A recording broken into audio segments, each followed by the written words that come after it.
ሰላም ጤና ይስጥልን አድማጭ ተመልካቾቻችን ታህሳስ 16 2018 ዓ.ም ዕለታዊ መረጃዎችና ዘገባዎችን ይዤ መጥቻለሁ። መረጃና ዘገባዎችን እየተከታተላችሁ አብራችሁ እንድትቆዩ ነው በአክብሮት የምጋብዘው። ዛሬ ታህሳስ 16 2018 ዓ.ም ላይ እንገኛለን በኢትዮጵያ የዘመን አቆጣጠር። እንዲሁም ደግሞ በግሪጎሪያን አቆጣጠር ደግሞ ዛሬ ታህሳስ 25 2025 ዓ.ም ላይ እንገኛለን።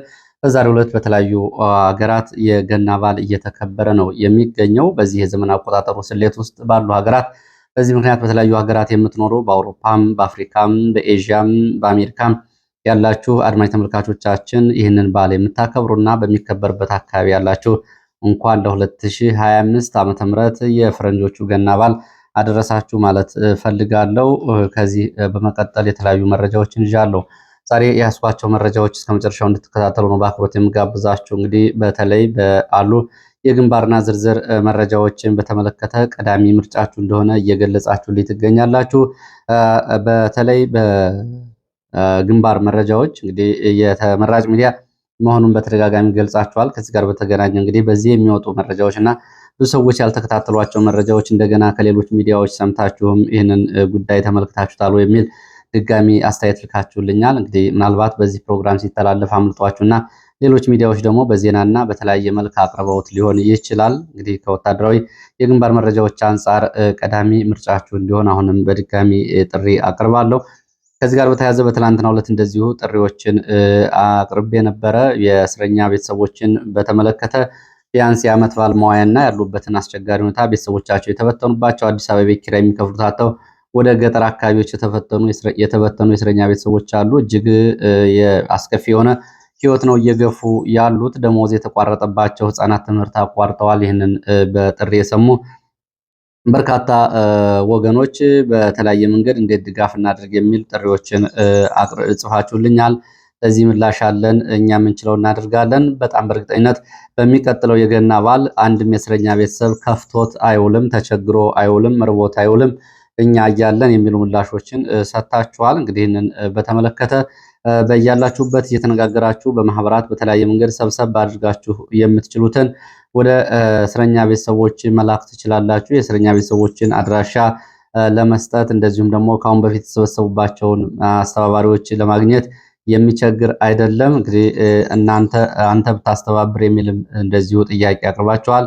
እኔ አሁን ካለው የስራ ሁኔታ አንጻር ይህንን መርሃ ግብር ማድረግ አልችልም። ጥሪውንና ድጋፍ ለማሰባሰብ የሚችሉ ማህበራትና ወገኖች በያሉበት ይህንን ጥሪ ሰምተው ለእስረኛ ቤተሰቦች እንዲደርሱላቸው ነው። እንግዲህ በተደጋጋሚ በተለይ ዲያስፖራ ውስጥ ያለው የገንዘብ ጥያቄ በጣም ከሰፊ ነው። ላለፉት ምናልባት በተለይ ላለፉት 7 ዓመታት ያለማቋረጥ ነው ዲያስፖራው ከሚያገኘው ገንዘብ ላይ ወደ አገር ቤት ላለው አጠቃላይ ማህበራዊ ቀውስ፣ ጦርነትና ተያያዥ ጉዳዮች ገንዘብ ድጋፍ እያደረገ ያለው ያለማቋረጥ ከህወሓት ጦርነት እስከ ፋኖ ጦርነት እንዲሁም ደግሞ በተለያዩ አካባቢዎች ከተፈናቀሉና በተለያየ መንገድ ድጋፍ ከሚያስፈልጋቸው ሰዎች አንጻር በተለይ ዲያስፖራው ያለማቋረጥ ከፍተኛ ገንዘብ አውጥቷል። አሁን መሰላቸቶች እንዲሁም ደግሞ ድካሞች ቢኖሩም ግን ይሄኛው ያው እንግዲህ የህይወት ጉዳይ ስለሆነ በዚህ በኩል ምላሽ የሚሰጡና የተቻለውን የሚያደርጉ ወገኖች ይህንን እንድታደርጉ አሁንም ማሳሰብ ፈልጋለሁ።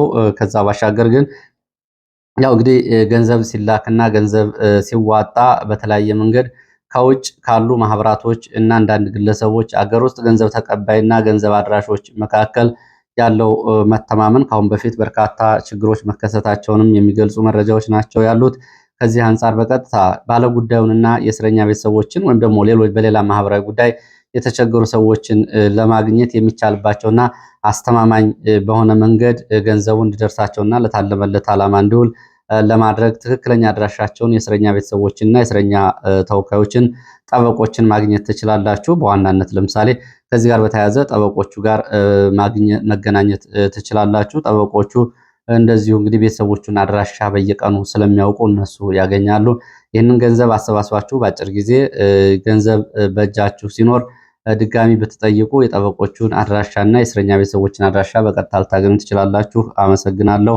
እንግዲህ ያው እስረኞቹ ያሉበት ሁኔታ አስቸጋሪ ነው። በጣም በሚገርም ሁኔታ 3 ልጆቻቸው ወደ ዩኒቨርሲቲ ለመግባት እንደዚሁ ትምህርት ያቋረጡ አዲስ አበባ ቤት ኪራይ አልችል ብለው ወደ አገር ቤት ሄደው አገር ቤትም እንደዚሁ ለአክስትና ላጎት የተሰጡ ህፃናት አሉ። አባታቸው በእስር ቤት ሆኖ ይህንን መስማት ለእስረኛ እንዲሁም ደግሞ በስር ውጭ ላሉት ለእናቶችና ለህፃናት ሊፈጥር የሚችለው ነገር ትገነዘቡታላችሁ። ከዚህ ጋር በተያያዘ እስረኞችን በተመለከተም እንደዚሁ የህሊናና የፖለቲካ እስረኞችን በተመለከተ የይቅርታ ፎርም እየሞሉ ነው የሚሉ መረጃዎች እየተሰራጩ ነው የሚገኙት። እነ ዮሐንስ ቦያለውን፣ እነ ክርስቲያን ታደለ፣ እነ ዶክተር ወንዶሰን ጋዜጠኞቹን ጨምሮ በአዲስ አበባ የሚገኙ እንግዲህ ከ364 በላይ የፖለቲካና የህሊና እስረኞች እነዚህ በቀጥታ የሚታወቁ ናቸው። እነዚህን ጨምሮ እንግዲህ ሊሞሉ ነው የሚሉ መረጃዎች ሲሰራጩ ነበረ።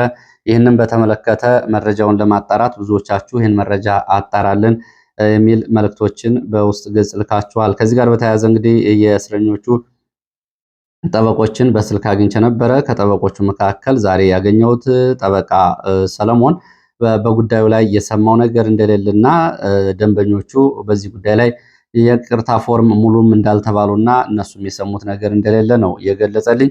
ከነዚህ ከተባሉት መካከል ዛሬ ረፋድም ወደ እስር ቤት በመሄድ የተወሰኑትን አግኝቷቸው ስለ ጉዳዩ ሲነግራቸው አዲስ እንደሆነባቸው ነው የሰማው። እሱም የሚታወቅ ነገር የለም ብሏል። የበለጠ አዲስ ነገር ካለ እየተከታተል የምናሳውቅ ይሆናል። ከዛ ውጭ እስካሁን ባለው ሁኔታ እስረኞቹም ጠበቆቹም በዚህ ሁኔታ ላይ የሰሙት ምንም ነገር የለም የሚል ምላሽ ሰጥቷል። ሰለሞን ነው እንግዲህ ይህንን የህግ ጠበቃቸው ይህንን ምላሽ የሰጠው ዛሬ ማለዳ።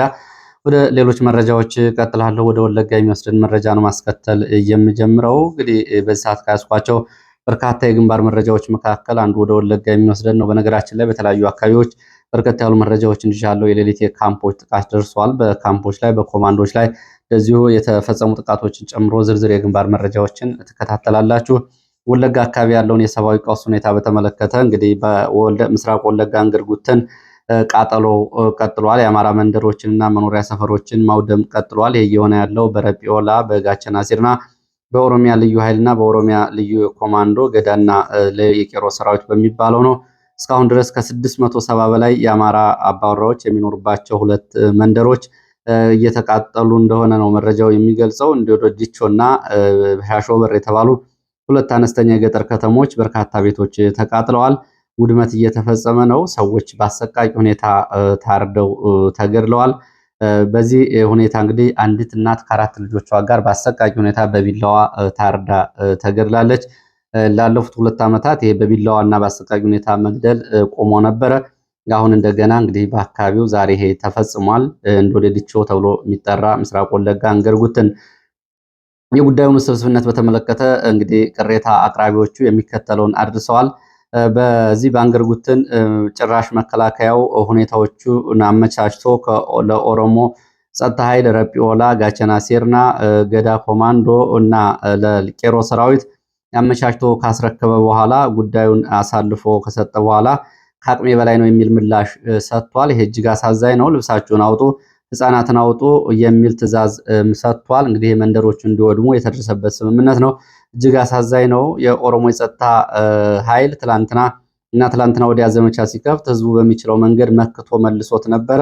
ህዝቡ መክቶ ሲመልስ መከላከያ በመግባት የከባድ መሳሪያና የቡድን መሳሪያዎችን ሽፋን በመስጠትና ከባድ መሳሪያ ድብደባ በመፈጸም ህዝቡ እንዲበተን ካደረገ በኋላና ራሱን ይከላከል የነበረው ህዝብ ከተበተነ በኋላ የተለያየ የተገለጸው የረጲዮላ፣ ጋቸና ሲርና እና ሌላ የልዩ ኃይል እና ሚሊሻ እንዲገባ ከሆነ በኋላ ነው ይሄ ውድመት እየደረሰ ያለው። መከላከያ ይሄንን ነው ያደረገው።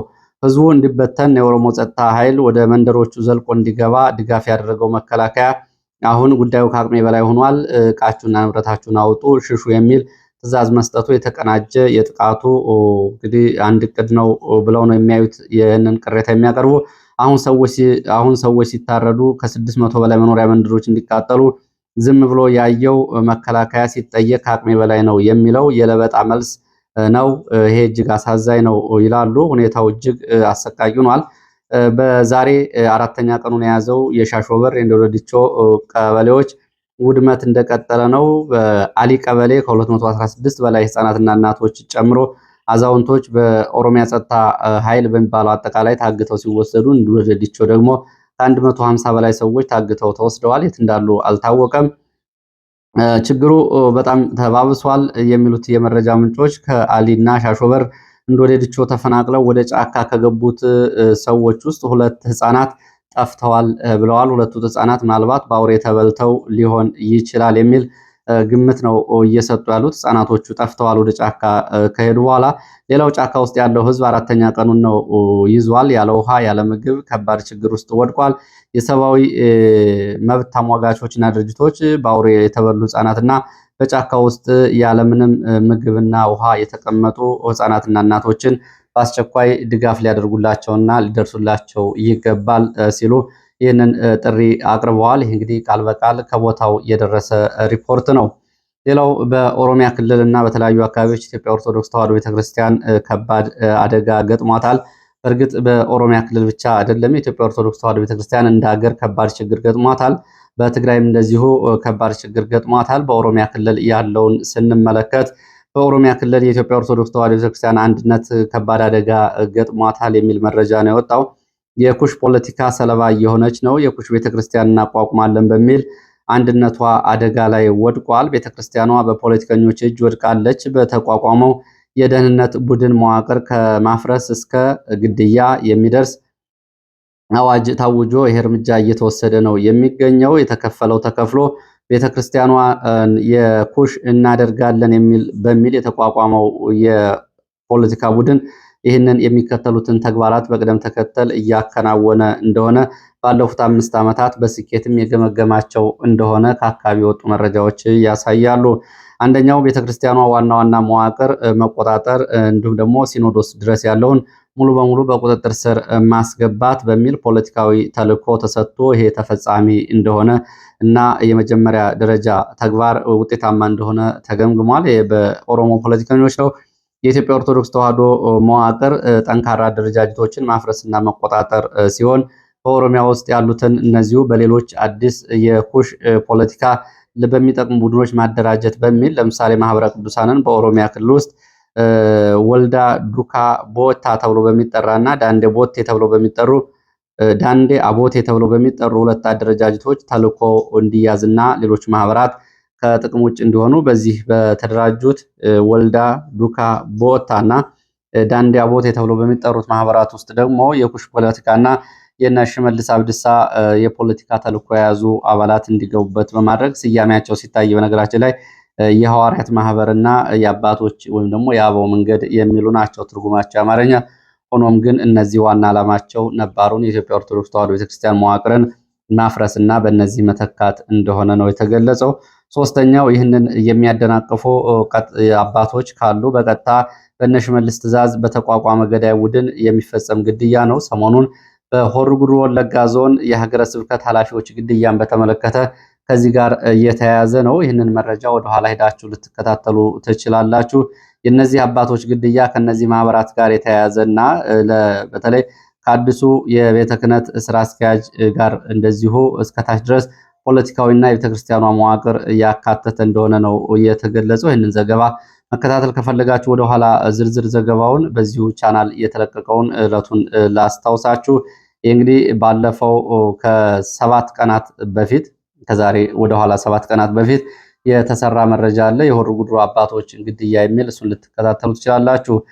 ከዚህ ባሻገር አሁን በኦሮሚያ ክልል የሚንቀሳቀሱ የቤተክርስቲያን አጠቃላይ መዋቅርና የገንዘብ ዝውውርን በተመለከተ የገንዘብ ሀብት የቤተክርስቲያኗ በስንቄ ባንክ ብቻ በኩል እንዲሆን ተብሏል። ከዚያ ውጭ ምንም አይነት ገንዘብ እና የባንክ ደንበኝነት እንዳይኖር እንደዚሁ ፖለቲካዊ ክልከላ ተደርጓል። ሌላው ከቤተ ክርስቲያኗ የሚገኝ ገንዘብ አብዛኛው ወደ እነ ሽመልስ አብዲሳ የክልል መንግስት ገቢ እንዲሆን እንደዚሁ ተይዟል። ቤተ ክርስቲያኗ ውስጥ በተለያየ መንገድ ወጥተው የነበሩ እንደ ፕሮቴስታንት እምነት የተቀበሉ ዋቄ ፈና ሆነው የነበሩ ካሉ ያለ ንስሐና ያለ ጥምቀት ተመልሰው በፖለቲካ ትዕዛዝ ወደ ቤተክርስቲያኗ እንዲገቡና የቤተክርስቲያኗን መዋቅር ተቆጣጥረው ወደ ኩሽ ቤተክርስቲያን ምስረታና ከነባሩ ሁኔታ እንዲያላቅቁ ፖለቲካዊ ትዕዛዝ ተሰጥቷቸዋል። ሌላው ነባር የሆኑ የቤተክርስቲያን አባቶች፣ መምህራን፣ መሪጌታዎች በሚዲያ ስም ማጥፋትና ተከታታይ ዘመቻዎችን በማድረግ ፈጽሞም እርምጃ በመውሰድ ከየአካባቢዎቹ ማስወገድና በሌሎች በአዲስ መተካት። ሌላው ተተኪ በሚል በቤተክርስቲያን የሚሰጠው የቆሎ ትምህርት እንዲቋረጥና እንዳይቀጥል ማድረግ። ይህ እንግዲህ በተለያዩ አካባቢዎች የተሰጠ ትዕዛዝ እንደሆነ ነው መረጃዎች የሚገልጹት። ፖለቲካዊ ውሳኔዎችን በጊዜ ቅደም ተከተል እየተፈጸሙ ነው። ባለፉት 6 ዓመታት ቤተክርስቲያኗን ነባር ዶግማና ቀኖና የሰው ኃይል መዋቅር ማፍረስና በአዲስ መተካት እንዲሁም ደግሞ መቆጣጠር በሚለው በኩል የተገኙ ስኬቶችም ስለመገምገማቸው ነው የተገለጸው። እንግዲህ ቀደም ብሎ ላለፉት 60 ዓመታት በኢትዮጵያ ኦርቶዶክስ ተዋሕዶ ቤተክርስቲያን በተመለከተ እና አሰፋ ጃለታ ጨምሮ የኦሮሞ አክራሪ ፖለቲከኞች በጽሁፋቸው በፈጠሩት ትርክት የኢትዮጵያ ኦርቶዶክስ ተዋሕዶ ቤተክርስቲያን ላይ ዋና ጠላትነት ፈርጀው ትርክት ሲሰሩ ቆይተዋል። አሁን የኢትዮጵያን ሀገረ መንግስት መንበር የተቆጣጠረው ይሄ አክራሪ የኦሮሞ ኢምፓየር አስፈጻሚ መንግስት ይህንን እያደረገ ነው። የሙከራ ፕሮጀክቱን በኦሮሚያ ክልል ውስጥ ሙሉ በሙሉ እያደረገ ይገኛል። ቤተክርስቲያኗ እንግዲህ አሁን የገጠማት ይሄ ነው። በዛ ውስጥ ያለው ተጨማሪ መረጃዎች ካሉ እየተከታተልኩ የማደርሳችሁ ይሆናል። ይህ እንግዲህ በኦሮሚያ ክልል ውስጥ ያለው ነው። ከዛ ባለፈ ደግሞ እንደዚሁ ፖለቲካዊ ድጋፍ የሚደረግላቸው የሌላ ሃይማኖት አስተምሮ እናስተምራለን የሚሉ መምህራንም በአደባባይ የቤተክርስቲያኗን መዋቅር የቤተክርስቲያኗን ዋና ዋና አካባቢዎች መዝለፍና ቤተክርስቲያኗን በጠላትነት መፈረጅ አንዱ የስብከት አካል ሆኖ እየቀጠለ ነው የሚገኘው። ወደ ራያ ቀጠና ስንሄድም በተመሳሳይ በራያ ቀጠና በሰሜን ኢትዮጵያ ማለት ነው የኢትዮጵያ ኦርቶዶክስ ተዋሕዶ ቤተክርስቲያን አዲስ የተቋቋመው ሀገረ ስብከት ሙሉ በሙሉ በፖለቲካ ውሳኔና በታጣቂዎች እንዲፈርስ ተደርጓል። ይህም እንግዲህ ትግራይን ሀገረ መንግስት ለመመስረት ለሚደረገው እንቅስቃሴ እንቅፋት ነው በሚል ባለፈው ግንቦት ላይ በሀገረ ስብከት ደረጃ እንዲቋቋም በሲኖዶሱ የተወሰነው የራያ ሀገረ ስብከት የኢትዮጵያ ኦርቶዶክስ ተዋሕዶ ቤተክርስቲያን መዋቅር ሙሉ በሙሉ እንዲፈርስ ተደርጓል። በዚህ ውስጥ የሚገኙ ከ212 በላይ የሚገኙ ቤተክርስቲያናት ገንዘባቸውን ለትግራይ ለአዲሱ ሲኖዶስ እንዲያስረክቡ በታጣቂዎች ትዕዛዝ ተወስዷል። እስካሁን ድረስ ከዚህ ጋር በተያያዘ 19 የሚሆኑ አባቶችና የቤተክርስቲያን ሰበካ ጉባኤዎች ታስረዋል። ይሄ በሰሜን ኢትዮጵያ ያለው ነው። እንግዲህ ቤተክርስቲያኗ ምዕመኑን መጠበቅም ማስተባበርም አልቻለችም።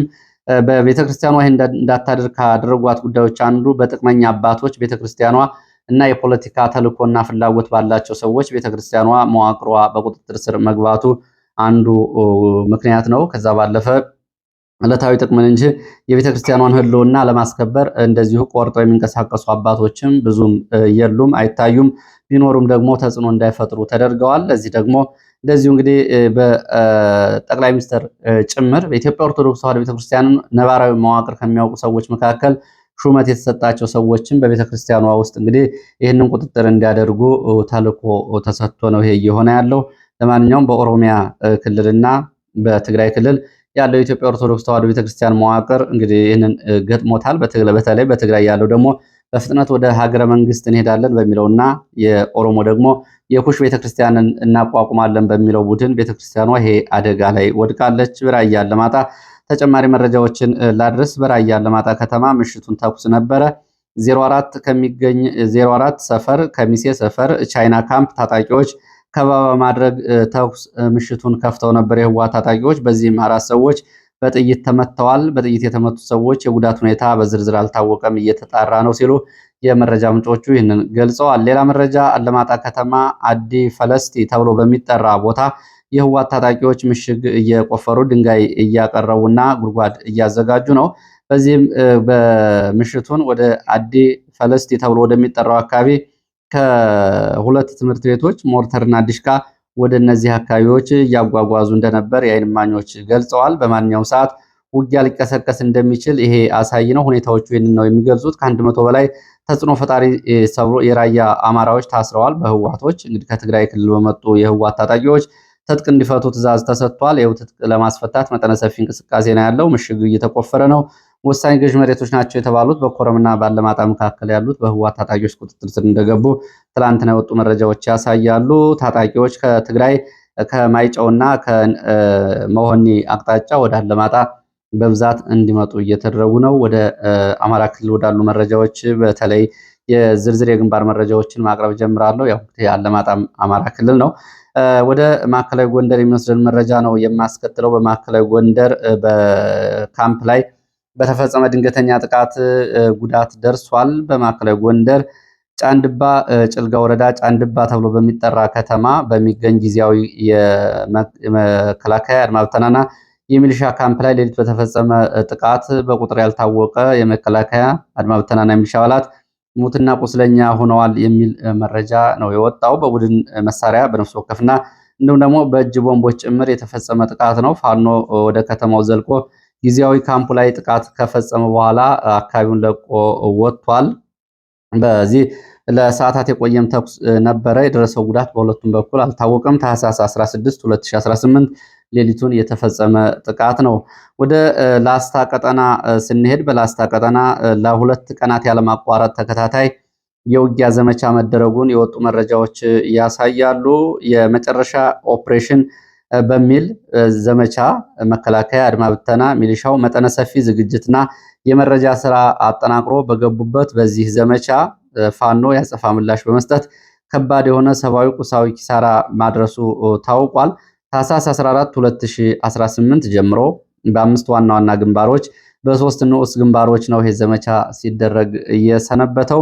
በላስታ ቀጠናና በዋግኽምራ አካባቢ ባሉ አዋሳኝ አካባቢዎች ነው ውጊያ ሲደረግ የነበረው። በዚህም እንግዲህ ከዋግኽምራ አቅጣጫ ካስ ከተማ ወደ ጭማው ግንባር፣ ካስ ከተማ ወደ ቁልቋል ጊዮርጊስ ግንባር፣ ከብልባላ ወደ ኩራዝ ባይኔ ግንባር፣ ከይምርሃነ ክርስቶስ ወደ አዲስ ዓለም ሽልም ድንጋይ ግንባር፣ ከደቅሳ ወደ ወይሎ ግንባር ከመከላከያ አድማ ብተና ሚሊሻ ጋር እንደዚሁ የተቀናጀ አካባቢ ብልጽግና ባለስልጣናት ያሉበት ዘመቻ ሲደረግ ነው የሰነበተው። ለዚህ ፋኖ ያጸፋ መልስና ጸረ መልሶ ማጥቃት በማድረግ ውጊያው እንግዲህ ለሁለት ቀናት ሲደረግ ቆይቷል። በተለይ በአዲስ ዓለም በነበረው ግንባር ፍጭላ ተራሮች ከባድ ውጊያ ተደርጓል። በዚህም ከፍተኛ ሰብአዊ፣ ቁሳዊ ጉዳት ደርሷል። ቀድሞ ፋኖ የፍጭላ ተራሮችን በመያዝ ነው እንግዲህ ጥቃት የፈጸመው። የመልሶ ማጥቃቱን ለተከታታይ ሁለት ቀናት በተደረገው ውጊያ የደረሰውን ሰብአዊ፣ ቁሳዊ፣ ወታደራዊ ኪሳራ ለማወቅ አልተቻለም። በፋኖም ሆነ በመከላከያ አድማ ብተናና ሚሊሻ ላይ የደረሰው ዝርዝር ጉዳት አልታወቀም። መከላከያ አድማ ብተና ሚሊሻ ትላንት ምሽቱን አካባቢዎችን ለቆ ወደ ከተሞች ተመልሷል። ሴቶችን፣ ህፃናትን ጨምሮ 5 ሰዎች ያልታጠቁ ሲቪላን በዚህ አካባቢ በነበረው ውጊያ በቀጥታ እና በከባድ መሳሪያዎች ድብደባ ተገድለዋል የሚል መረጃ ነው ያለው። ስም ዝርዝራቸው እየተጣራ ነው። ሌላው የድሮን ጥቃቶችን እየተመለከተ ነው። የድሮን ጥቃት በምዕራብ ጎጃም እና ምስራቅ ጎጃም የተለያዩ ቀጠናዎች ተከታታይ የድሮን ቅኝቶች ቀጥለዋል። ትላንትና ጀምሮ በዛሬው ዕለት በቡሬ ወረዳ ደረቋ ተብሎ በሚጠራ ቦታ ከብት ገበያ ላይ ማለዳ የድሮን ጥቃት መፈጸሙን መረጃዎች ጠቁመዋል። 11 ሰዓት ከ7 ደቂቃ ገደማ እንደተፈጸመ የድሮን ጥቃቱ የሚገልጹት የዓይን እማኞች የደረሰው ጉዳት አልታወቀም ብለዋል። በዚህ አካባቢ እንደዚሁ የእግረኛ እንቅስቃሴ መኖሩ ነው የተገለጸው። በዚህ ጥቃት ባሻገር እንግዲህ በተለያዩ አካባቢዎች በተለይ ቆላ ደጋ ዳሞት፣ ቋሪት፣ ሰከላና ፋግታ አካባቢዎች ዛሬ ማለዳ ጀምሮ እንደዚሁ የሰው አልባ አውሮፕላኖች የድሮኖች አሰሳና ቅኝት አለ። የድሮን ቅኝትና ማንዣበቡን ባለባቸው አካባቢዎች የእግረኛ ሰራዊት እንቅስቃሴዎችም አሉ የሚሉ መረጃዎች ናቸው የወጡት። በተፈጸመው የድሮን ጥቃት የደረሱ ጉዳቶችን በተመለከተ መረጃዎችን አጣርቼ የማድረሳችሁ ይሆናል። በደጋዳሞት ፈረስ ቤት እንደዚሁ በፈረስ ቤት ቀጠና ቅዳሜ ገበያ ተብሎ የሚጠራው አካባቢ ትላንትና እንደዚሁ በአካባቢው ለሰዓታት የቆየ ተኩስ ነበረ። ረፋድ አካባቢ ተኩስ ነበረ። ይህንን ተከትሎ ከፈረስ ቤት ወደ አካባቢው እንደዚሁ ሚሊሻ አድማ ብተናና መከላከያ የቡድን መሳሪያዎችን በመያዝ እንቅስቃሴ ማድረጉን የዓይን እማኞች ገልጸዋል። ወደ ወሎ የሚወስዱን መረጃዎች ላስከትል። በወሎ አምባሰል ቀጠና ዛሬ በዚህ ሰዓት እንግዲህ በአምባሰል ቀጠና ውጫሌ ከተማ አቅራቢያ ቁንጥሮ ተብሎ ከሚጠራው ወታደራዊ ካምፕ መከላከያ ወደ ሰሜን ወሎ ውርጌሳ አቅጣጫ ጎሎ ተብሎ ወደሚጠራው ወንዝ ተከታታይ የቡድንና የከባድ መሳሪያዎችን ድብደባ እያደረገ ይገኛል። በዚህ ምክንያት ዛሬ ከወልዲያ መርሳ፣ ውርጌሳ ወደ ደሴ፣ ውጫሌና ሐይቅ የሚንቀሳቀሱ ተሽከርካሪዎች ከ4 ሰዓት ጀምሮ ውርጌሳ ከተማ ላይ ቆመዋል ነው ያሉት የዓይን እማኞች። እንግዲህ ከጠዋቱ 4 ሰዓት ጀምሮ ነው ድብደባው የተጀመረው። በድብደባው በፋኖ በኩል የተሰጠ ያጸፋ ምላሽ የለም። ትላንትና ጎሎ ወንዝ ተብሎ የሚጠራው አካባቢ በተፈጸመ ድንገተኛ የደፈጣ ጥቃት ወታደራዊ አዛዥን ጨምሮ ወታደሮች ሙትና ቁስለኛ መሆናቸው ይታወቃል። በዚህ ምክንያት ወደዚህ አካባቢ ተከታታይ ድብደባ እየተደረገ ነው። የደረሰው ጉዳት ግን አልታወቀም። ወደ ሰሜን ጎንደር ስንሄድ ሰሜን ጎንደር ዳባት ከተማ አቅራቢያ እንደዚሁ ትናንትና መሻሹን ቦዛ ተብሎ ወደሚጠራው አቅጣጫ በሁለት ግንባር ከወጣ መከላከያ አድማ ብተናና ሚሊሻ ጋር እንደዚሁ ፋኖ ውጊያ ሲያደርግ አምሽቷል። በውጊያው የደረሰው ሰብአዊ፣ ቁሳዊ፣ ወታደራዊ ኪሳራ አልታወቀም። በዚሁ ቀጠና እንደዚሁ ወገራ ገደብዬ ከተማ ወጣ ብሎ ዛሬ ከማለዳው 12 ሰዓት ጀምሮ ውጊያ መቀስቀሱን የዓይን እማኞች ገልጸዋል። በዚህ ሰዓትም ውጊያው እንደቀጠለ ሲሆን የደረሰው ጉዳት በዝርዝር አልታወቀም። ገደብዬ ከተማ ዙሪያ ነው ውጊያ እየተደረገ ያለው በወገራ ወረዳ። ሌላው መረጃችን ወደ ሸዋ የሚወስደን ነው። በሸዋ ሸዋሮቢት ከተማ የአየር ወለድ ኮማንዶ ካምፕ ላይ ሌሊት ጥቃት መፈጸሙን መረጃዎች ጠቁመዋል። በካምፕ ላይ ተከታታይ የቦምብ ፍንዳታዎች እንዲሁም ደግሞ የሩምታ ተኩስ ተከፍቶ ነው ጥቃት የተፈጸመው። በጥቃቱ ግን የደረሰውን ጉዳት በተመለከተ የታወቀ ዝርዝር መረጃ የለም። ይህንን ተከትሎ በሸዋሮቢትና ከተማው ዙሪያ በአራቱም መውጫ አካባቢዎች እንደዚሁ ሌሊቱን ከፍተኛ ተኩስ እንደነበር የከተማዋ ነዋሪዎች ገልጸዋል። ይህንን በተመለከተ የአማራ ፋኖ ሸዋ ጠቅላይ ግዛት እዝ ያወጣው መግለጫ አለ። በካምፑ ላይ የት ካምፕ እንዲሁም ደግሞ ምን ያክል ጉዳት ደረሰ የሚለውን ግን የተመለከተ ዝርዝር መረጃ አላካተተም። ጥቃቱን ስለመፈጸሙ መረጃ ይፋ አድርጓል። ሌላው መረጃችን ወደ ጋምቤላ የሚወስደን ነው። ከጋምቤላ እና ደቡብ ሱዳን አካባቢ አዳዲስ መረጃዎች አሉ። በጋምቤላ ያለው የሰብአዊ ቀውስና ግጭቱ ተባብሶ ቀጥሏል። ዓለም አቀፉ ድንበር የለሽ የሐኪሞች ቡድን በአንድ ቀን ብቻ ከ100 በላይ ቁስለኞችን ተቀብሎ ማከሙንና ሰሞኑን በተከታታይ ከ150 በላይ ቁስለኞችን ማከሙ ተገልጿል። የጋምቤላ ሆስፒታል የተመላላሽ ሕክምና ክፍልና ሌሎች እንደዚሁ የማዋለጃ አገልግሎት የሚሰጡ ሕክምና ክፍሎች ቆመዋል። በቁስለኞች ምክንያት ሆስፒታሉ ተጨናንቋል። ይህንን ተከትሎ ዛሬም ግጭቱ አለመቆሙን ከአካባቢ የወጡ መረጃዎች ያሳያሉ። ከደቡብ ሱዳን ፓቻላ ተብሎ ከሚጠራ አካባቢ የኒዮር ጎሳዎችንም የአኝዋክ ጎሳዎችንም ለመደገፍ በሁለቱም በኩል ያሉ ደቡብ ሱዳን ውስጥ የሚኖሩ የሁለቱም ጎሳ ታጣቂዎች ወደ ኢትዮጵያ ድንበር ዘልቀው እየገቡ ነው። መነሻቸውን ፓቻላ ተብሎ ከሚጠራው አካባቢ ያደረጉት ታጣቂዎች ቀደም ብለው ወደ ኢትዮጵያ ድንበር ጥሰው የገቡት በኢታንግ በኩል በሁለቱም ጎሳዎች ጎን በመሰለፍ ግጭቶችን ሲያባብሱ ነበር። አሁን ደግሞ ፓቻላ ተብሎ ከሚጠራው አካባቢ ወታደራዊ ዝግጅታቸውን መሳሪያ እንዲሁም ደግሞ ትጥቅና ስንቃቸውን ይዘው ወደ ኢትዮጵያ ድንበር ለመዝለቅ እየተንቀሳቀሱ ያሉ ታጣቂዎች አሉ። ልዩ ቦታው ፓቻላ ተብሎ ደቡብ ሱዳን ውስጥ የሚገኝ ነው። ወደ ጋምቤላ ዘልቆ ለመግባት ነው። ለዚህ ሰዓት የነበሩ መረጃዎች እነዚህ ናቸው። ስለተከታተላችሁ በእጅጉ አመሰግናለሁ። በሌላ ተመሳሳይ መርሃ ግብር እስከምንገናኝ ድረስ መልካም ጊዜ